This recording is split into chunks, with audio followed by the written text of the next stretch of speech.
Why would anyone give up a life of luxury, success and comfort to become a full-time volunteer?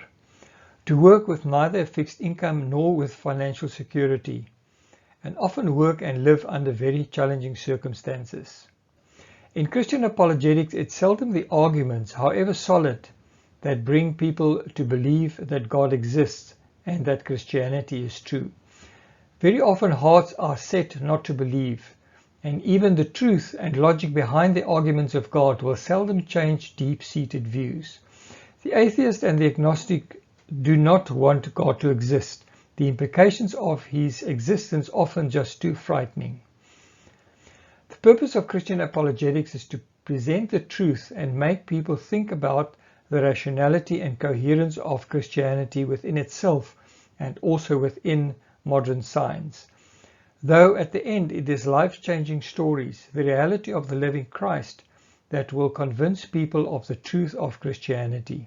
What follows here is a Mercy-Ships podcast, an interview with me, Tertius, on the 10th of October 2022. I tell the story of how God touched and radically changed my heart, changed my life forever.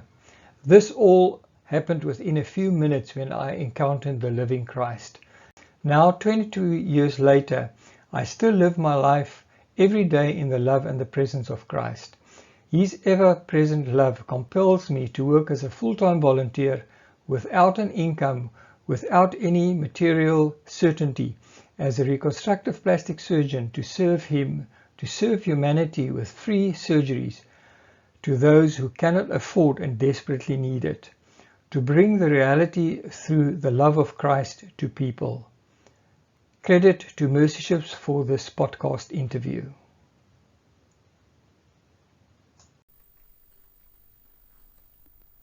Welcome to New Mercies, a podcast by Mercy-Ships, where we'll take you behind the scenes and on board our incredible hospital ships that are transforming lives all over the world. We invite you to join us each week as we sit down with our crew, patients, volunteers, and partners to hear their stories of life-changing hope and healing. Today on New Mercies, plastic surgeon Dr. Tertius Venter is here to share his Mercy-Ships journey. He just finished his 40th visit to one of our vessels to perform life-changing surgeries. And with that many field services under his belt, he has quite a few special things to share with us. Here's my interview with Dr. Tertius.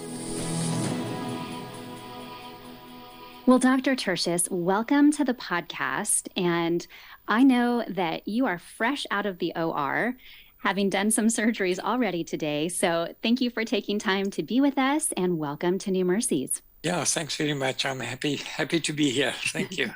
Well, good. As I said, you just got out of the OR. You are currently on the Africa Mercy in Dakar, Senegal.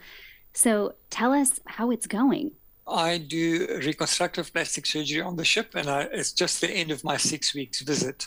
So normally I would do, now post-COVID time, 4 weeks of reconstructive plastic surgery, and then I stay on for another 2 weeks, because by the time we finish, there's anything between 30 and 35 patients on the ward that's busy healing. And I can't just leave the ship and leave them. So I stay on an extra 2 weeks to make sure that they're healing well and there's no problems. And anybody who needs to go back to the OR, we take them back and sort their problems out. And then usually after 2 weeks, I'm ready to leave, and most of the patients will then be discharged from the ward.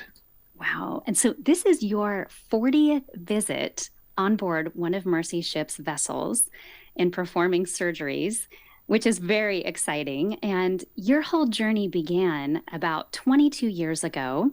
You were practicing as a plastic surgeon in South Africa, and you went to volunteer on board the Anastasis for about 10 days. So why don't you tell us about this first experience and what happened in those 10 days? Yeah, it's really, God clearly led me in the first instance to the city where the Anastasis visited our port.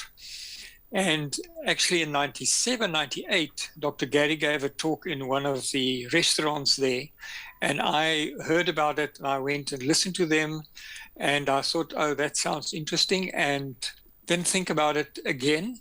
And then in 99, the ship came back to our port, the Anastasis. because before 99, the ship had no air conditioning. Oh. So you can imagine the first 20 years how hot it must have been. People slept more outside on the deck of the ship than inside because it was like an oven inside. So the ship was there to have an air conditioning fitted. And it's just so strange that when I heard the ship was there, I just knew I had to go down and volunteer. You know, I grew up in a Christian home, just in short. Very blessed in my life. In the time that I was in East London, that's on the east coast of South Africa, it was going very well. I was in a successful practice, had a most amazing wife. My children did well at school and sport. And I was just thinking, why does God bless me so much? What is the reason for that? And I just kept on praying about that.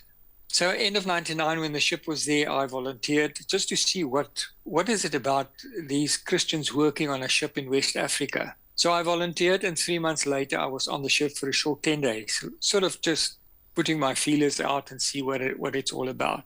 And a few things happened in that very first visit. The one is I was struck by the poverty I saw. You know, it really grabbed my heart. And I was sitting in front of people, looking into their eyes and just see the desperate need that these people are in. In South Africa, everybody has got access to medical care. So we don't see the advanced conditions that we see in West Africa. So sitting there and thinking, these people has got the same basic needs in life as what I have. The only difference is where we were born. And neither they or I had any say in that. And I just thought, God is blessing us to be a blessing to other people. And just that poverty just changed my life. And then the love that I experienced on the ship of the crew caring for these patients. I came as an outside person. I was a Christian, but how can I put it? Not very close to God, but my life was committed to God. And then one night I was sitting on the deck alone praying. And I was just deep under the impression of the poverty I saw and all the love that I experienced on the ship for these people. And I was praying for a friend of mine about something completely different. Someone who didn't believe in God, but was a very close friend that I've been praying for. And I really asked God with an honest heart, why can't we see you? Why can't I just introduce you to my friend and you can take hands and he can just meet you and believe in you. And at that very moment, God just touched my heart in a way I never thought was ever possible. I was just like flooded with his presence and with peace in my heart that I've really never experienced in my life. And I could just hear God say in my head or in my heart, I'm too holy for you to see me, but my presence will be with you. Wow. Which I later realized is also what he said to Moses when Moses asked to see him. And that moment really changed my life, like dramatically. I got up there and I was a different person. I just wanted to spend time with God. And it was really like, I've heard songs before of people singing that they're in love with God. And I always thought that sounded a little bit strange. But I was really in love with God. I couldn't spend enough time with him. So I went home and I was just a completely different person. All my material possessions has just lost their meaning. And I just knew I want to serve God full time. But obviously my wife wasn't there. For her, it was a different person who came home. And God just said to me, wait, I'll make clear to you what I want, and I will change your family's hearts to get behind you. And that took 6 years. Wow. Until God released me and said, now it's time to go. You can close your practice, get rid of everything, and just come and serve me full time. That, in short, is the story. Wow. What a beautiful, profound story. So you did, after 6 years, you did return. And if my math is right, I think it's been about 16 years that you have been volunteering full time. Is that correct? Yeah. So in those first 6 years, I came to the ship once a year for then 3-4 months at a time, but just once a year until 2006 when I closed my practice. And then I would come twice a year to the ship, anything between 8 and 10 months at a time, twice a year. But then also God showed me to start volunteering with other organizations at the same time. And I was just a full-time volunteer. Wow. So in the past 16 years, you have performed many surgeries, I'm sure. And can you tell us a little bit about some of your highlights or some of your standout moments over the past 16 years? I think if I just think again about this visit the last 6 weeks now, of the 35 patients that I did surgery on, 27 were children. Wow. So we do a lot of children's surgeries, and I just love the kids, and love to see how often they come frightened onto the ship because they've got old burn injuries and contractures from the burns, and they remember the times that they got burned and how long it took to heal and how much pain they had to endure. And now they're coming onto the ship and they know we're going to touch those areas again. We're going to work on those painful areas. Yeah. And they come frightened onto this big white ship, which obviously is also a complete new experience for them. And then all these people who's from overseas and looking different. And you just see how almost scared they are. Yeah. And how they're just looking around and just observing what's going on around them. And then to see the transformation. Once the surgery is done and the pain is gone, and they just experience the love of the nurses on the ship and the attention that they get. And soon they just run up and down in the wards and in the passages and just laughing and playing. And to me, that is just such a pleasure to see that and see what God is doing in their lives. Absolutely.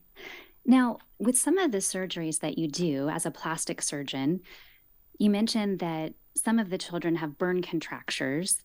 What are some of the maybe specific things that you do as a plastic surgeon to restore some of these patients? You know, when we think about burn contractures, it's really a disease of poverty, because the first instance is they don't have electricity because of poverty in the areas where they live. So they make fires in their houses. So children or the people themselves get burnt for different reasons. A pot falls over from the fire, or the house catches fire, or their clothes catches fire. And then they've got nowhere to go where they burn. So they've just got to nurse it themselves, which can take weeks and sometimes months, if not years, to heal. And the only way the body can heal it is by pulling the edges of the skin together. And that causes the contractures. So they end up with shoulders or elbows or hands or legs that is just pulled up into an abnormal position and become functionless. Wow. So we can then release that for them.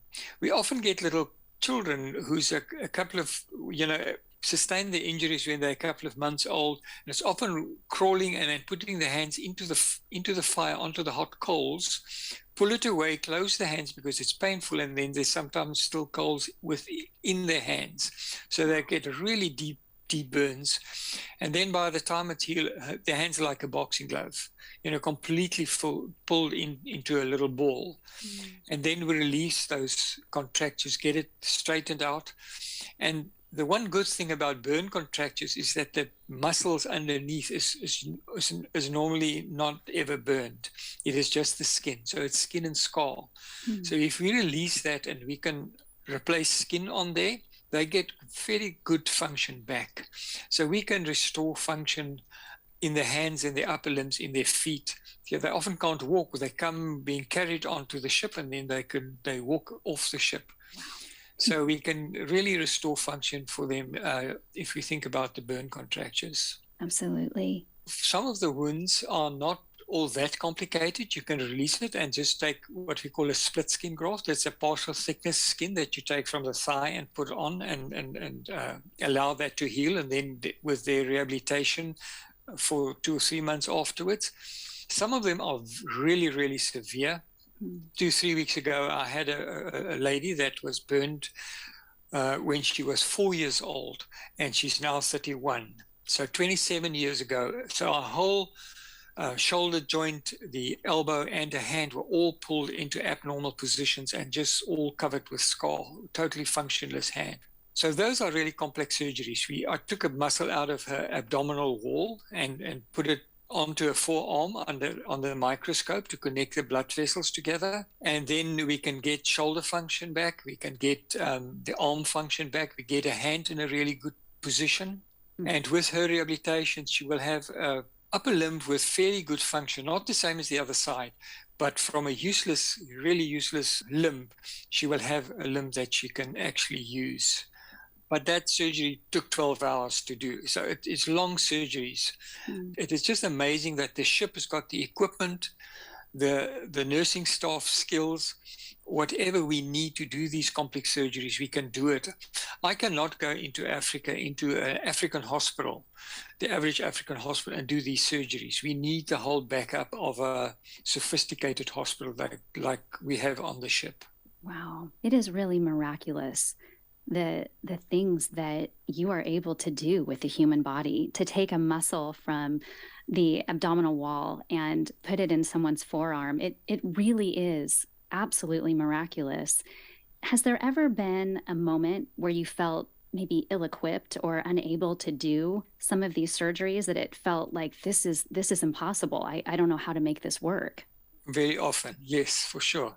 You know, I sometimes confronted with a problem and then sort of make a plan the previous night, how we're going to do this, and then almost think, I wish this was the end of surgery to know what exactly I'm going to do. But I mean, it goes with a lot of prayer, it goes with a lot of planning. And very often the conditions are so advanced that we see here in West Africa that we cannot read it up in a textbook. It's just not there. In the Western hospitals, in the developed world, they don't see these really advanced, severe conditions that we see here.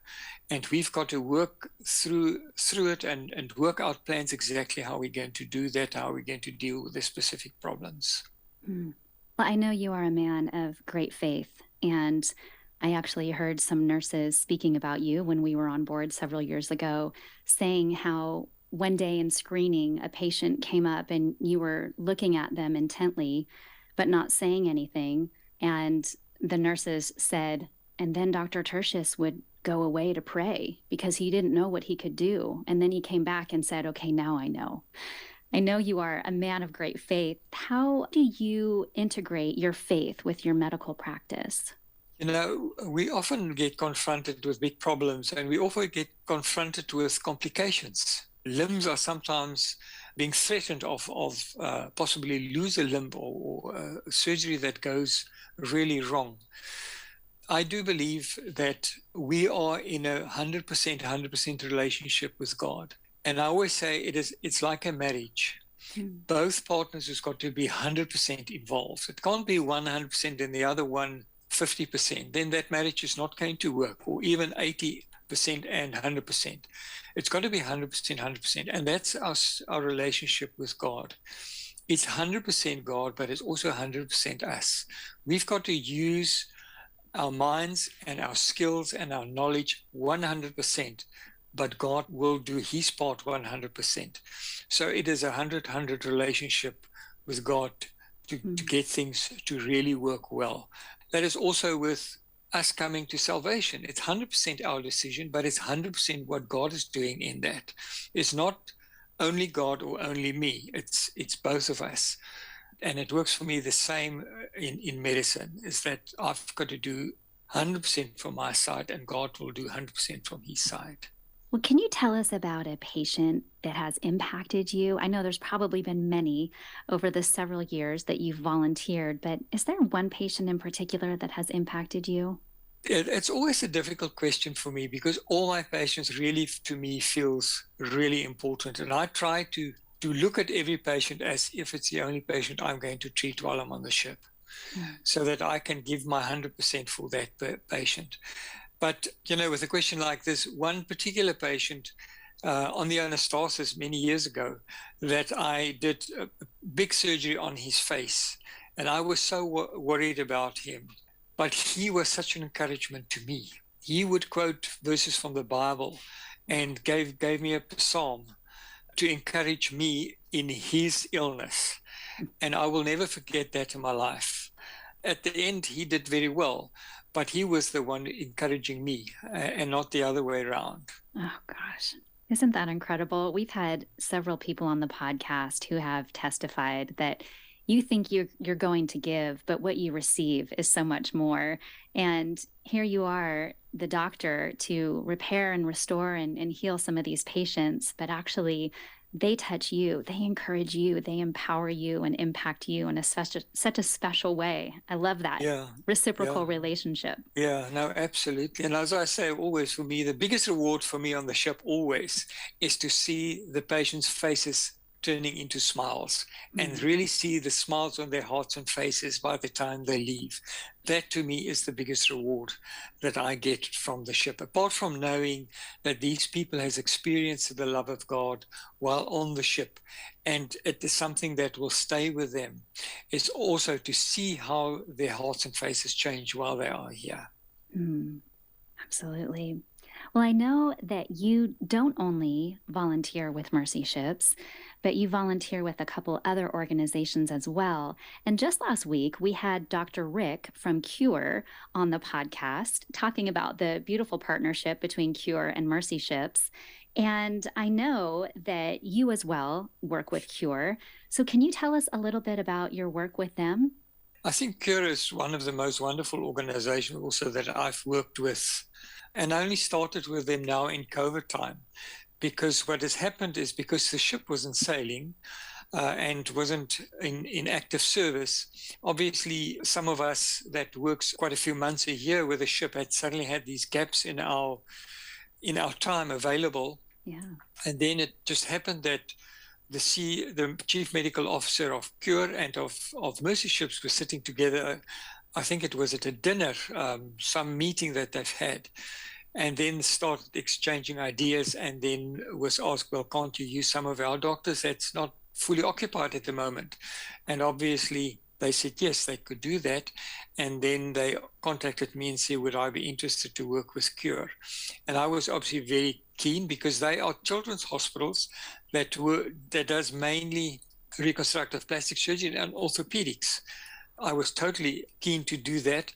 And then a few months later, I served in Niger with them, and then later in Malawi and again in Ethiopia. And now that the ship is working again, I'm carrying on with my service with them, because I just think it's a wonderful organization to really doing wonderful work to kids in Africa. It's so special. I so enjoyed speaking with Dr. Rick and just hearing them having a similar mission and vision as Mercy Ships. And it's such a beautiful partnership. So I love that some of our doctors go back and forth. It's a beautiful relationship. Yeah, no, it's a total privilege to work with them. Your life has totally changed. Had a practice in South Africa, and now you travel really all over the continent throughout many years now, being a plastic surgeon. What is it that compels you to continue volunteer work? Is there ever a moment where you feel like, man, I just want to settle down and stop moving around so much? Or what is it that keeps you going? It's interesting that you use the word compel, because that is exactly what it is. I'm compelled by the love of Christ, as it says in Corinthians. Paul said that. And you know, for me, that first experience that I had on the Anastasis in 2000 was that total presence of God and his love that I experienced. That is what just keeps me going every day. That is what compels me to keep on doing, because I know I'm in the center of God's will, and that is where I experience his love, his peace, his presence all the time. And I will give that up for nothing. So that is really the fuel every day to do this, and I enjoy it. And I just love knowing that I'm in the will of God and I can experience his love and his presence every day. We talk a lot about the beautiful transformation that we see our patients go through from the time they get on board to the time they walk down the gangway. But I know, as you do as well, that really everyone who comes on board one of our vessels is transformed in one way or another. You're not the same after you've been.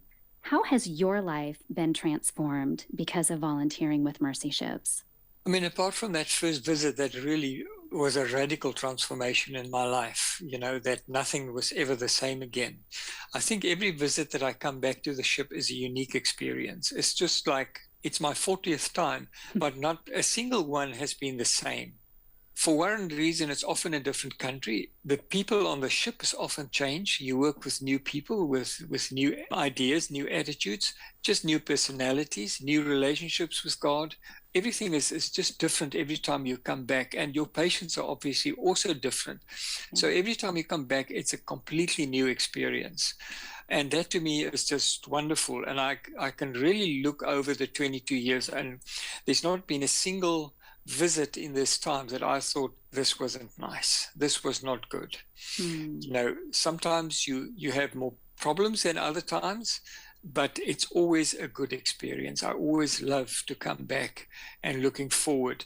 And sometimes, you know, you start out with a new field service.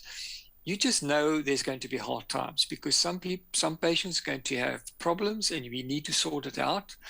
There's going to be complications and we need to sort that out. And you stress because of that. But at the end, when you look back at the end of the field service, then you really have a feeling of deep satisfaction that you know you've helped these people, you've done what God wanted you to do. And I always say you're serving the poor, and through that, you're serving the heart of God. Yeah, absolutely.